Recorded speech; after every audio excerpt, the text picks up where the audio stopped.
But we're going to move on to the next one, because I want to show you this, Charles, because I got something for you. Because there was a experimental, just redneck conjure project by the creator of the Bigfoot monster truck, considered with the first monster truck in the world, and he made one for number 5. Bigfoot 5 uses a wheels and tires that were salvaged and then reconfigured from a land train made for Alaska during the Cold War. And you gotta see this shit. This thing is just something else. An old video from 14 years ago. Second thing you can think of, because it's literally just a case of flexing how much of just an engineering redneck project you can make.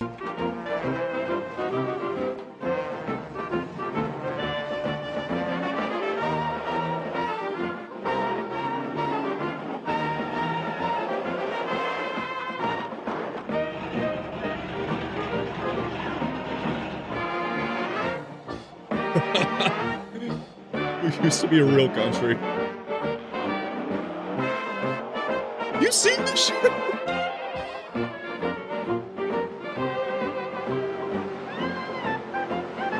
That is some of the coolest shit imaginable.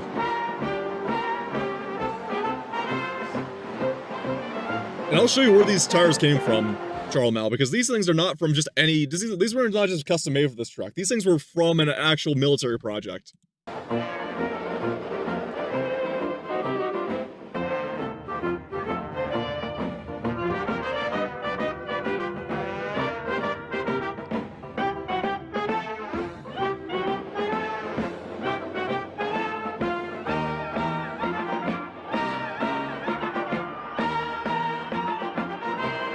So he gets up in the truck.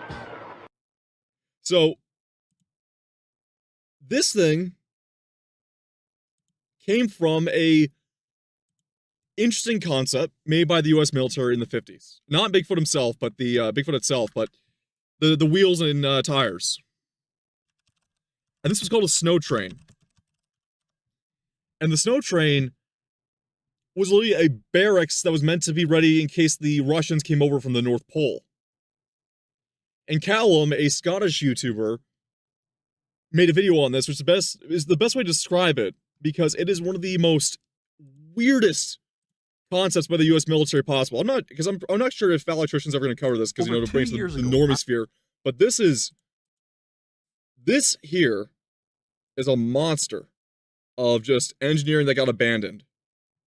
Up in Yellowknife. I set off on a mission to track down some of the largest and most insane vehicles ever made. The Laterno Overland Trackless Trains. And there was multiple variants. These vehicles were bonkers, whatever way you cut it. They were hundreds of feet long, designed to operate in some of the most extreme environments on Earth, with crew quarters filled with more equipment than your average apartment, and even intended to one day be powered by miniature nuclear reactors. My obsession with these creations has taken me all across North America. We drove through the deserts of Arizona to see the massive TC-497 in person. I think that is original toilet paper. We crawled through the Alaskan brush and got bitten by a lot of mosquitoes to find the last remains of the VC-22 snow freighter. Just left out in the middle of nowhere. Largest vehicle of its kind. The first one was good. I looked to the other one, it was fine. But I think I've saved the best for last, because we drove 12 hours non-stop from Alaska all the way to Whitehorse, capital of the Yukon Territory, to find what is perhaps the most unique and successful of all the overland trains, the LCC-1 Logistical Cargo Carrier, or as it's more commonly known, the SnowTrain. There she is, the LCC-1 SnowTrain.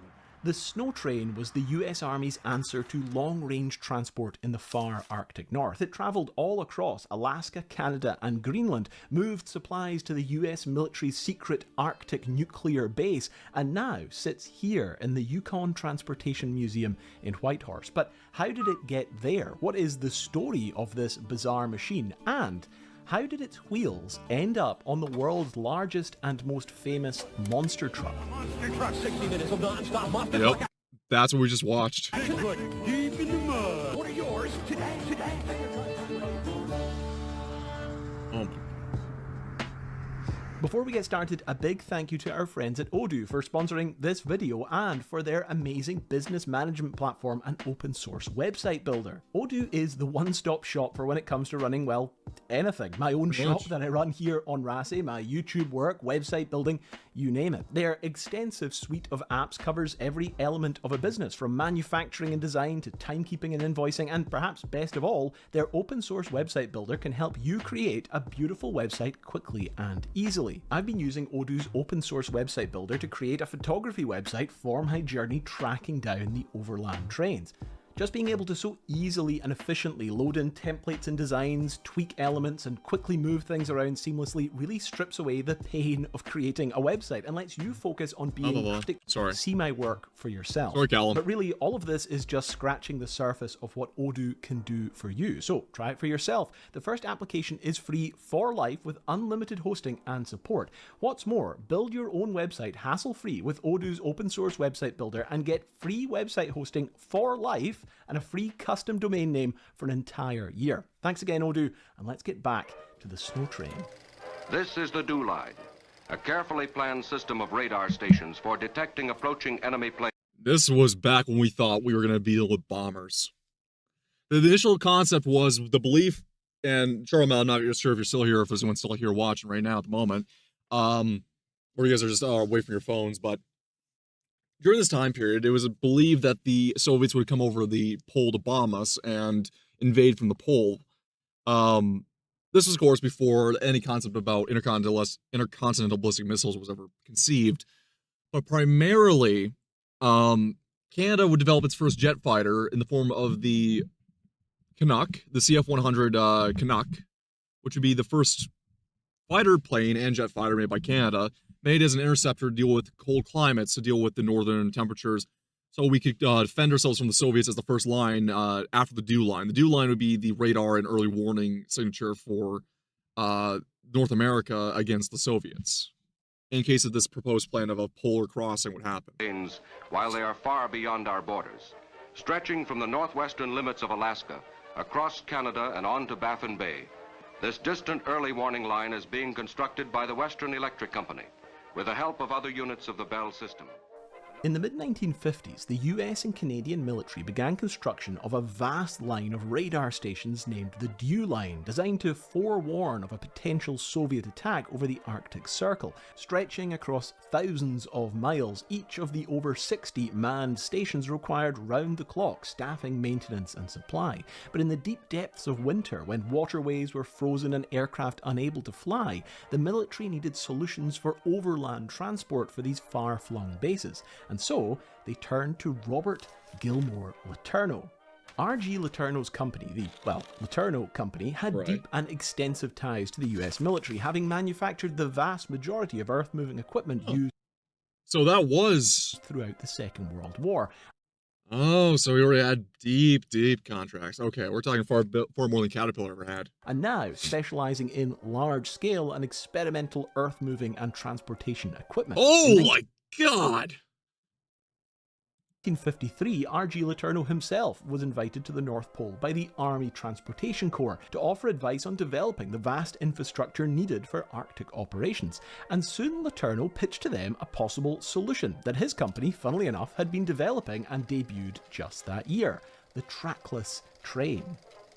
With its large all-terrain tyres, a high load capacity and electric motors mounted in the hub of each wheel to provide unparalleled levels of traction and mobility, Letourneau believed that his trackless train design would be the perfect overland transport in the Arctic. Now look, if there's one thing that you can say about the R.G. Letourneau Company, it's that they were prolific. They were developing and innovating a lot of stuff and trying to keep track of the timeline of the overland I'm surprised Canada was not annexed during the Cold War. Oh, I was surprised too. trains and their development can be quite confusing. And that's why I've created this. This is when we actually were close to the States in our philosophy, and this is when we actually worked with the States and then we knew our place. Easy to follow, very sane, definitely not deranged chart of all the various overland trains and how their development led eventually to the LCC-1 SnowTrain. Now, in 1953, R.G. Letourneau develops and eventually debuts in 1954 the original Turner train. Now, at the same time that the Letourneau company was developing the first Turner trains, they were also in talks with the US Army's TRADC.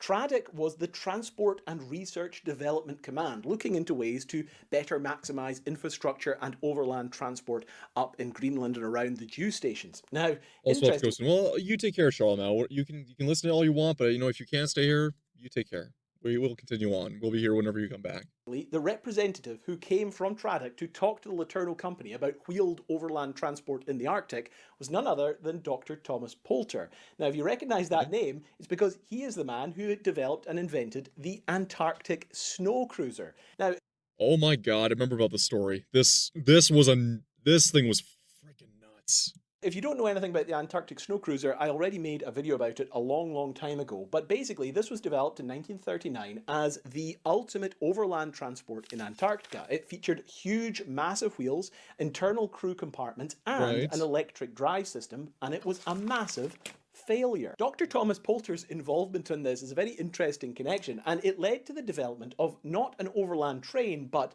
the snow buggy. Now, the snow buggy is not strictly an overland train, but it definitely falls into the realm of the overland train because it features very familiar wheels, a same steering and electric drive system, and it was actually developed and shipped out to Greenland in 1954 and successfully used out there for transportation tests for TRADC. Now, around the same time that all of this was... So this is when Greenland was primarily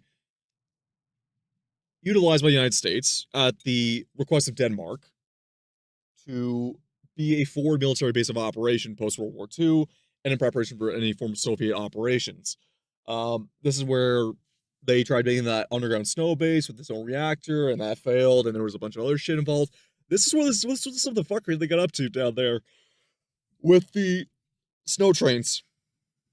And a lot of the tractors and snow buggies would also end up down there too, as for trial periods, as he just said, but also you can see photos of them just crawling around. Happening, another party approached R.G. Letourneau with the idea of commissioning a large overland vehicle for the Arctic, and that was Al Ghezi of Alaska Freight Lines. Alaska Freight Lines had won a massive contract to move supplies up north for the construction of the dew stations, and the US Army and R.G. Letourneau sort of convinced Al Ghezi to invest in the Snow Freighter, or the VC-22.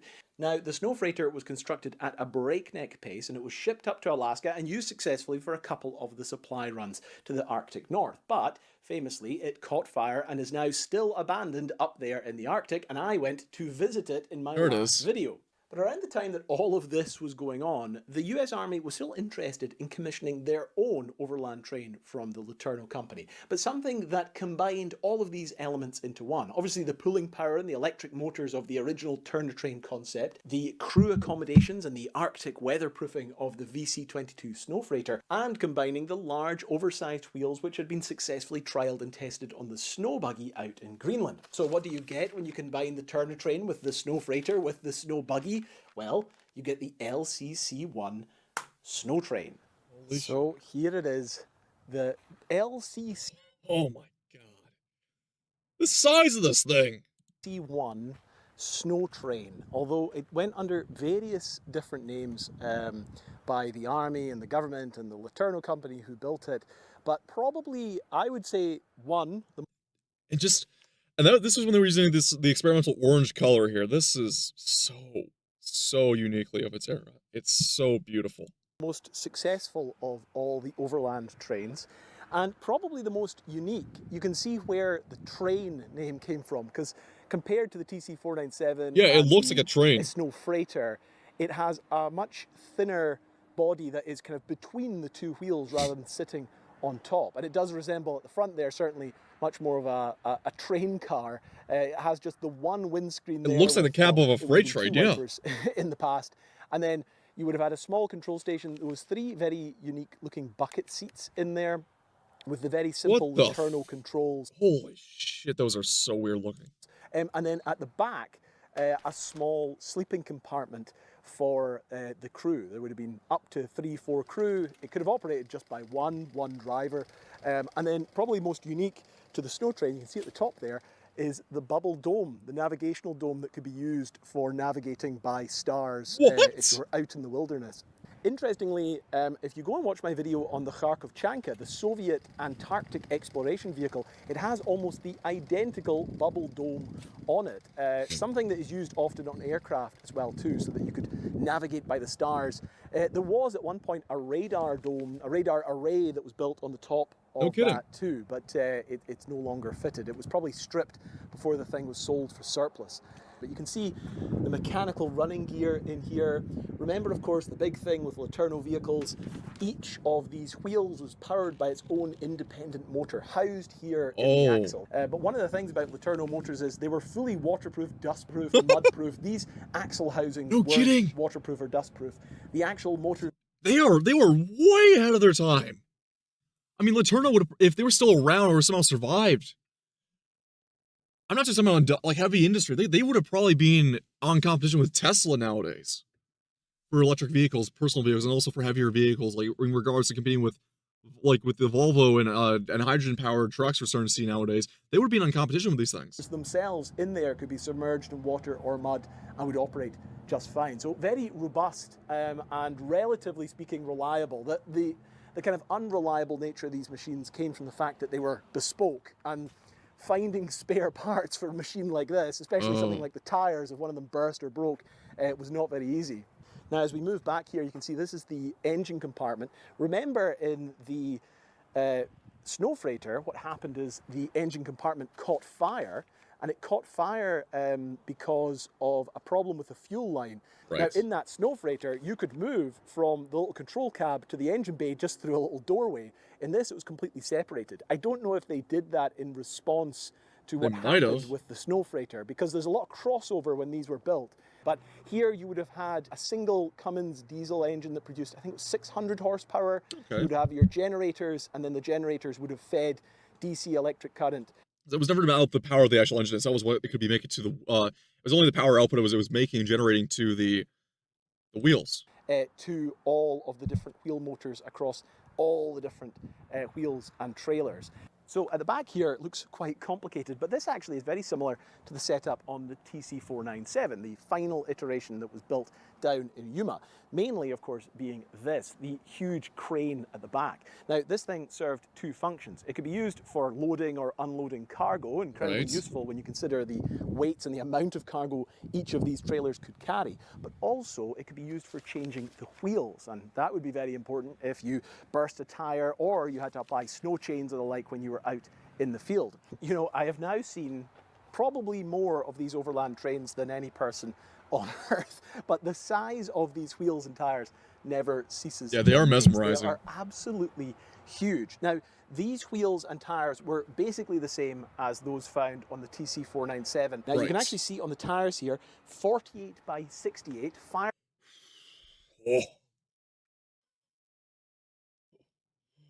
Oh my God. 68% aspect ratio for the width. Oh my shit. Firestone, they made all the tires for the various Laterno products. But if you want to know the difference between a TC497 wheel and a SnowTrain wheel, the best thing to look at is these. These here are little discs that would be used for attaching the hooks for snow chains that could be used out in the field. Now, on the TC497, they used hooks, whereas on the SnowTrain, they used discs. It's not foolproof, because actually some of the wheels here have hooks as well too. But famously, these vehicles were later used, or at least the wheels were later used, to create the original Bigfoot monster trucks, very famous monster trucks. Not the original, no. It was used to create the Bigfoot 5. Bigfoot 5 in particular.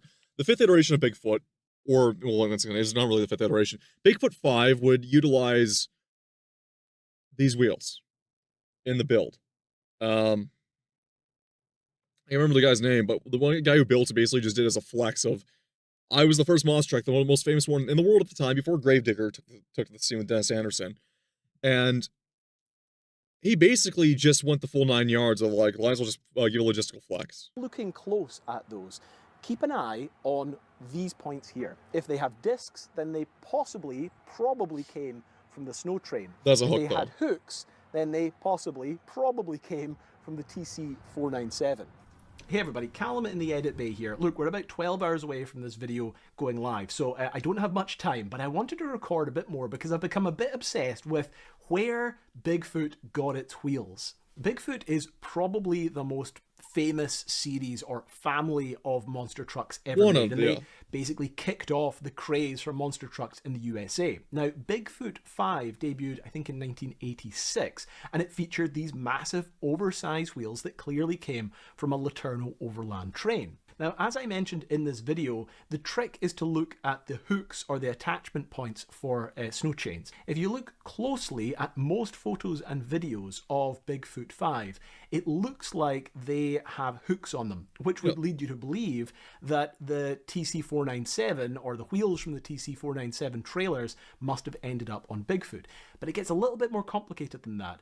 As we were driving from Fairbanks to Whitehorse on this journey to film this, I stumbled across another trailer that had the same wheels as the TC497. It was outside a kind of kids theme park called Muckluckland. Now, this was right on the border between Alaska and Canada. And this thing was not a Laterno trailer. It was not a powered trailer with motors in the hubs of the wheels. This was a freewheeling trailer that was made by a third party. It was manufactured by a different trailer company using Laterno wheels, but just designed to be towed behind caterpillars or tractors or diggers and the like. Now, it's interesting that the trailer, the Richardson trailer, I believe, that I found at Muckluckland just randomly as we were driving across the border, it also has hooks on it. So it could be that Bigfoot 5 used old surplus wheels taken from one of these trailers. Possibly. Or it could have been that they got them from the TC497. Now, a viewer got in contact with me a few weeks ago. I believe their name's Renee.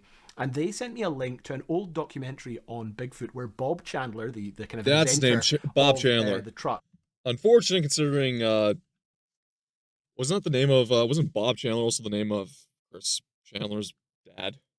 But no, this is a different Bob Chandler. Remember, no relation, just like Uncle Ruckus. And Bob Chandler, absolute G. Him and Dennis Nestor are absolute G's. And Tom Mentz. But Bob Chandler, I know for a fact, because I was obsessed with monster trucks as a kid, I know for a fact he built a lot of these things as a logistical flex. So, I wouldn't be surprised if he got in contact with someone in the Midwest who had one of these trailers. Talks about where they acquired the wheels from. Well, currently on Bigfoot 5, we run tires that came from an Alaskan land train, something that the U.S. Army had in late 1950s, I believe. I was doing a show in Seattle about 5 years ago, and I went to a military junkyard between two shows. I couldn't believe that there was such a tire this way, this big of a tire. But we bought the 4 tires and ended up buying 4 more from him 6 months later for $700 apiece. So I think I've got the only 8 with wheels in the country. If I had to put my money on it, the Bigfoot 5 wheels came from a TC497, or they came from one of those Richardson trailers that I spotted outside Muckluckland. But there's one more wrinkle to all this. There's just one more thing. And that is the fact that at some point they made a replica of Bigfoot 5 because Bigfoot 5 was so famous with its gigantic oversized wheels. And if you look at photos of that one, it has wheels which have discs on them. The same discs that you'll find on the original LCC1 SnowTrain. So the replica, for some reason, of Bigfoot 5 uses wheels from the LCC1 SnowTrain, or at least that's my theory. You can just make out the plate, Laterno SnowTrain powered cargo car, VS1 5271. I found a similar plaque on the Snow Freighter, and it was labeled the Laterno Snow Freighter, and I think it was labeled the VC22. But it's amazing seeing these original plates still on this, designating what it is. And it's interesting that they designated it the Snow Train. I think the Army called it the LCC1, it was called the X1 at some point. You can see on various labels around this thing, it's called the T80 in some places. So I think it seemed to go through a dizzying number of different names and designations over the years. But that's at least what the Laterno company called it when they built it. Interesting here, though, it says, a unit of SnowTrain 5273 12-ply tire and wheel assembly. I had read that the tires on this were thinner on the control car than on the trailers. And that caused quite a lot of problems because these were, well, according to that thing, 12-ply, The back were 20 or 30 ply. Right. And the issue all came down to this, the snowplow. This was actually added on later. It's not actually an original addition to the SnowTrain. You can see in old photos that it was supplied and built without it. The reason it was fitted is because they were finding in Greenland, where it was operating, that the snow was bunching up and building against the back axle, as you can see there, or the front axle rather, the steering axle. And this was making it hard for it to move. What they ended up doing was fitting this that would break up the snow, but it then caused problems because when they took it to the east coast in Canada and Alaska, where there was more tree cover, what would happen is this thing would break the trees, it would create huge amounts of splinters, and then it would actually burst the tires at the front here. Oops. So going up here, you can see this is the cargo car, the interior of the cargo car. Still in pretty good condition. You can actually see it has spare parts for the overland train in here. All that beautiful Letourneau kind of orange-red colour as well too, still shining through. You can see some parts, I think here, of a motor hub. You can see there's some geared motors, part of the kind of step-down reduction gears that were built into all of the different wheels. And then these old crates here, probably the original crates that have been sitting in there since this thing was placed into the surplus yard, where it stayed for years before the Yukon Transportation Museum took it over. You know, I've seen a lot of Letourneau overland trains now, but this is by far the longest, because you can see the control car over here, and then you can see all the trailers stretching all the way into the back here. The Snow Freighter still has 2 trailers attached to it, but you could barely move with all the overgrown brush around it. And the TC497, there's none of the trailers left down there at Yuma. It's just the control car on its own. So it's actually fantastic seeing it like this with the trailers, because it really gives you a sense of the scale, the size of not just the wheels and the equipment, but the length of this thing as it stretches. So, because I'm just getting so lost in the sauce of this thing, and I maybe it's just me, and I know I'm not saying a lot here, but I'm just astounded. It's just astounding that something like this was built. And for such a short purpose of just like a tested philosophy and, oh, just get rid of it. This is a country of wealth. And they built these type of things. Oh my God. Imagine if we had these still around today. Like this is a tech tree we continue to evolve down. This would be, I don't know what to think how we'd end up. All the way back here into the distance. The Army Transportation Corps officially accepted the SnowTrain from the Letourneau Company on the 9th of January 1956, and by May it was on its way to Greenland, where it was to be trialled and tested at the sub-zero temperatures around Camp Tuto and the Thule Air Base. Right. It proved to be a capable and useful mode of heavy transport, and was often used to move supplies to the nearby Camp Century. Century was a research base tunnelled into the one that ice, purportedly as a testbed for portable nuclear reactors used to power the station. However, Camp Century was also secretly a trial site for a potential launch base for intercontinental ballistic missiles that could, in theory, survive a first strike during a nuclear exchange. Over the next several years, the SnowTrain would be moved around numerous times, often appearing on display to the public or being relocated to Alaska to assist in resupply missions for the Dew Line.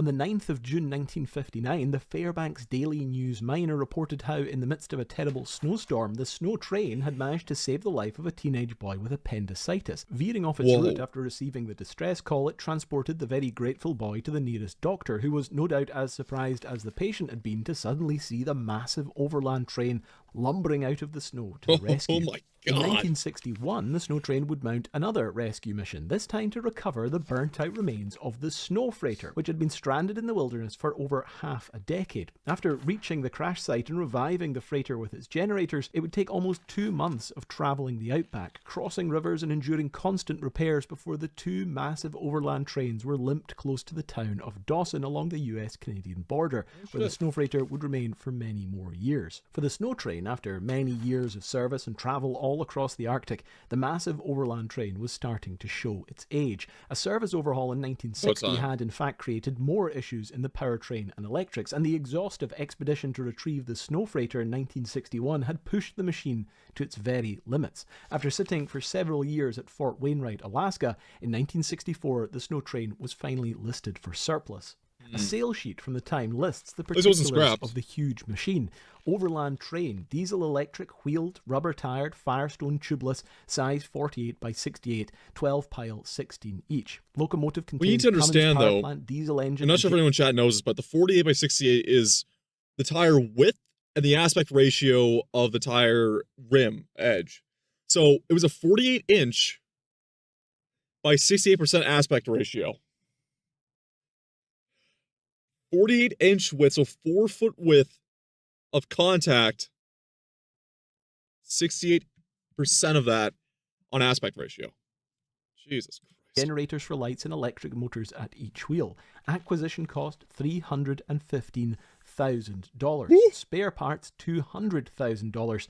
Estimated weight, 165,400 pounds. So eventually, the Snow Chunky Train, which girl. had faithfully served the US Army Transportation Corps for so many years across Greenland and Canada and Alaska and the like, it was sold. Now, we saw in that auction sale that it was listed, I think the original value of the overland train was $350,000, a lot of money in 1950s, 1960s dollars, plus $20,000 worth of equipment that it came with. I think in the end it sold for $10,000, which is a heck of a lot of depreciation. That's a But it discount. sold to a Fairbanks resident who was named Carl Peterson. Carl owned various different things, but he had scrap yards and he bought it basically as surplus equipment. I'm sure he thought he could sell off parts of the machinery and the like. But basically, from that day onwards, the Snow Train would sit in his yard. There's some amazing aerial photos of it sitting in his yard. Holy shit. Outside of Fairbanks, in a small town outside of Fairbanks called North Pole. So not the actual North Pole. No. But of course, it was quite close to the Snow Freighter, the two sister overland trains, both basically ending up in and around the Fairbanks area. Now, it sat there for many years until Carl passed away. And eventually it actually ended up on eBay. I'm sure we've all kind of been there where you're bidding on old cameras or computers or an old project car on eBay. Imagine waking up in the morning and realizing you've accidentally bid on an overland train. What the fuck did you do last night? The train would eventually just end up getting scrapped with no kind of buyer in sight. Eventually, in 2010, the Yukon Transportation Museum were able to come into ownership of the overland train. And, I mean, it's incredible. We drove from Fairbanks to Whitehorse. That is basically the entire length of the Alaskan Highway. An unforgettable experience for so many reasons. I mean, the views, the nature, the sights, the history of the place. We arrived in Whitehorse, capital of Yukon, and then as you drive towards the airport, which takes up quite a large portion of Whitehorse, you suddenly spot at the side of the airport, fenced off, the Yukon Transportation Museum and the massive red overland train sitting out front. That's beautiful. Well, I can't believe I actually made it. It was 10 hours of driving. She really could use some Fairbanks, work on her, but where she's I went to see beautiful. the original Snow Freighter, to here in Whitehorse, waking up very early in the morning because of jet lag, and then coming over here to the Yukon Transportation Museum to see the Snow Train. That now makes 3 out of 3. The TC497 that I went to visit on the Yuma Proving Grounds, the original Snow Freighter, the VC22 that I went to see in Fairbanks, and then finally this, the Snow Train. In total, there were about 6 of these overland trains made by the Letourneau Company. The 3 most famous are the 3 that survive, though, and this one, out of all of them, was the most successful. And it's quite amazing how much of it has survived, despite the fact they weren't the most successful things in the world. No, to this day, you'll still find... It's a good proof of concept, though. I mean, it proved itself most definitely. It's just, it was at the right place, wrong time. them out here on display.